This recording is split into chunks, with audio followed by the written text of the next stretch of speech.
ठाण्यातल्या hyper city मॉलला आग लागली आणि मॉलच्या दुसऱ्या मजल्यावर भीषण आग लागली।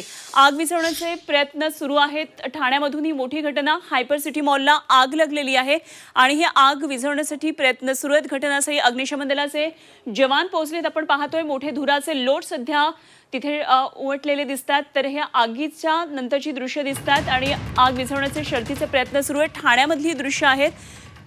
अग्निशमन दलाचे जवान, आपत्ती व्यवस्थापन कक्षाचे कर्मचारी या ठिकाणी पोहोचलेत आणि त्यांच्या मदतीने आग विझवण्यासाठी शर्थीचे प्रयत्न सध्या ठाण्यामध्ये सुरू आहेत। हायपर मॉलला आग लागलेली आहे आणि हायपर सिटी मॉलच्या दुसऱ्या मजल्यावर ही आग लागल्याचं कळतंय। भीषण आग आहे, धुराचे लोट संपूर्ण आसमंतात सध्या तिथे दिसतात। तर आग विझवण्यासाठी शर्थीचे प्रयत्न सुरू आहेत। अग्निशमन दलाचे कर्मचारी पोहोचलेले आहेत, आपत्ती व्यवस्थापन कक्षाचे कर्मचारी पोहोचले आणि आग विझवण्याचे प्रयत्न सुरू आहेत।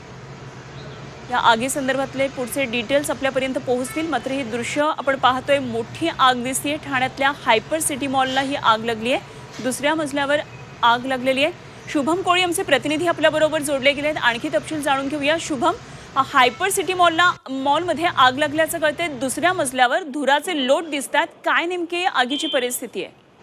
निश्चित पाहिलं तर ठाण्यातील घोडबंदर हा मार्ग आहे आणि या मॉलवर असणारा हा हायपर सिटी मॉल आहे।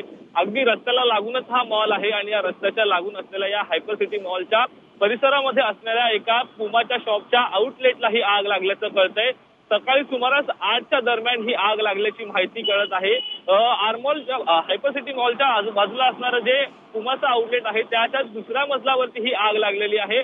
आग विझवण्याचे सध्याचे शर्थीचे प्रयत्न सध्या ठाणे प्रशासनाकडून सुरू आहेत, परंतु आग लवकर विझवली जाईल अशी देखील प्रशासनाने जी आहे ती माहिती दिलेली आहे। आग संपूर्ण आता नियंत्रणामध्ये आलेली आहे। ठाणे आपत्ती विभाग असेल, त्याचबरोबर अग्निशामक दल असेल, यांच्याकडून सध्या आग विझवण्याचे शर्थीचे प्रयत्न एकंदरीत सुरू आहेत। ठीक, शुभम, धन्यवाद दिलेल्या माहितीसाठी। जरूर वेळोवेळी अपडेट जाणून घेत राहू। तुर्तास धन्यवाद दिलेल्या या सविस्तर तपशिलांसाठी।